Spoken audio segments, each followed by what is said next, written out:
Hey everyone, and welcome. Today, we are diving deep into the story of North Carolina during the American Civil War.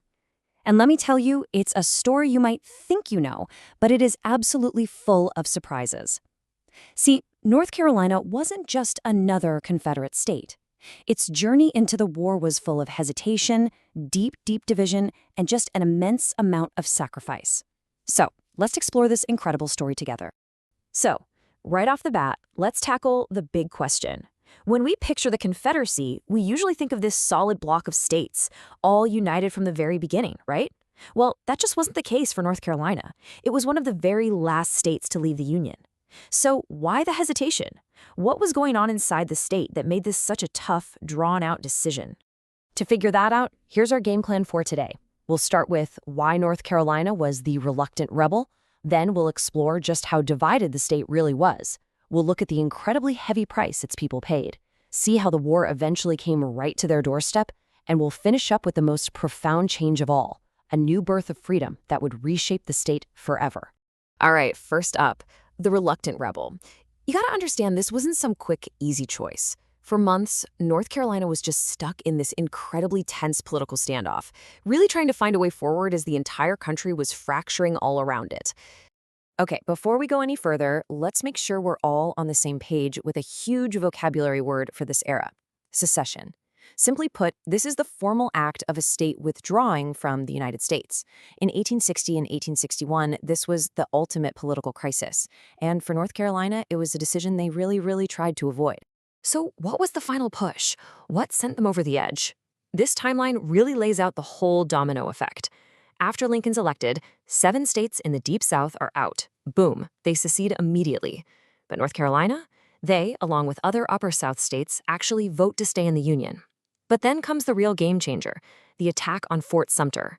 And even more important, President Lincoln's call for 75,000 soldiers to crush the rebellion. Well, that forced their hand.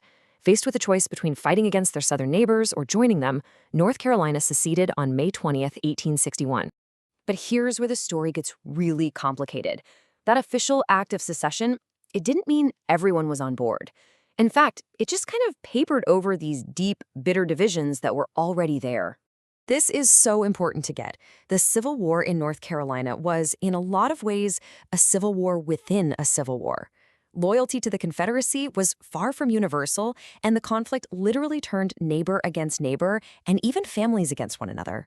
This was especially true out in the mountains and along the coast. And this slide, wow, it just puts that division into stark numbers. So, you have about 125,000 North Carolinians who fought for the Confederacy. But look at that second bar. That's 15,000 men from the same state who chose to fight for the Union. That is a huge number of people actively taking up arms against their own state's government. And that brings us to our next key term, Unionist. These were the North Carolinians who stayed loyal to the United States. And their opposition to the Confederacy, it wasn't just some passive disagreement. No, it often took the form of active and very dangerous resistance. And that resistance took a lot of different forms. You had thousands of men who just flat out refused to be drafted into the Confederate Army. Others refused to pay taxes. This anti-war feeling got so strong that by 1864, a guy actually ran for governor openly on a platform of making peace and leaving the Confederacy. But this resistance came at a terrible cost. Tensions boiled over into horrific violence, like mass killings of suspected Unionists in places like Madison County and Kinston. And that heavy price wasn't only paid by those who resisted. For the vast majority of people who did fight for the Confederacy, whether they chose to or were forced to, the cost was just staggering. This part is all about the sheer scale of that sacrifice. As we saw, about 125,000 North Carolinians served the Confederacy. Just let that number sink in for a second. At the time, that was over 80% of the state's entire white male population of military age. We were talking about an entire generation of men going off to war. And of those who went, an estimated 35,000 never came home. They were killed in battle, they died from their wounds, or, and this was the most common killer, they died from the diseases that just tore through the army camps. It was a truly devastating loss of life for the state. Now, this number is also incredibly telling. 24,000 men deserted. That's nearly 1 out of every 5 soldiers. And this wasn't just about cowardice. It reflected a growing disillusionment with the war, the brutal conditions, and just desperate pleas from families who were starving back home. And we have to remember, service wasn't always a choice. In 1862, the Confederacy started conscription, a military draft. This meant a lot of men were forced into service, fighting for a cause they might not have even supported. And that, right there, helps explain both the huge number of soldiers and that high rate of desertion. This quote just drives the point home. Even though North Carolina was reluctant to join, its troops were on the front lines of the absolute bloodiest battles of the war. They earned a reputation as fierce fighters, but it came at an unbelievably high price, often suffering more casualties than any other state in the Confederate Army. For the first few years of the war, North Carolina was mostly sending its sons to fight and die on distant battlefields. But as the war dragged on, the fighting came crashing home, turning the state itself into a front line. So the war really started for North Carolina on its coast, with Union forces capturing key spots pretty early on. For years after that, the port of Wilmington became the Confederacy's lifeline. It was the last major port open to blockade runners, bringing in vital supplies. But in early 1865, that lifeline was severed when Fort Fisher fell, and then Wilmington itself. The final months of the war saw the state become a primary battleground, leading to the Battle of Bentonville, the largest ever fought in North Carolina, and finally, the surrender of one of the last major Confederate armies at Durham Station. But the end of all that fighting brought about the single most significant change in North Carolina's entire history. The war that was fought to preserve the institution of slavery ultimately destroyed it.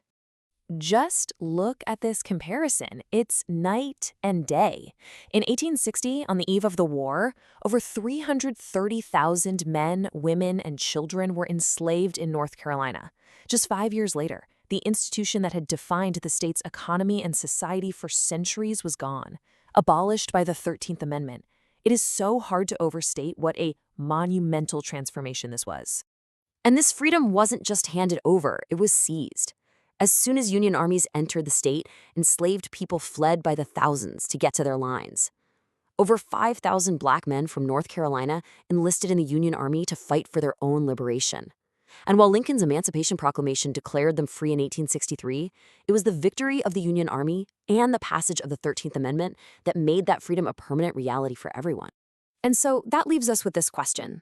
North Carolina's Civil War wasn't just a fight against some external enemy.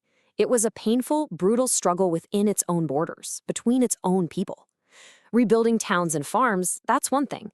But how do you heal the divisions between neighbor and neighbor? How do you forge a whole new society from the ashes of the old one? Well, that would be the work of generations to come.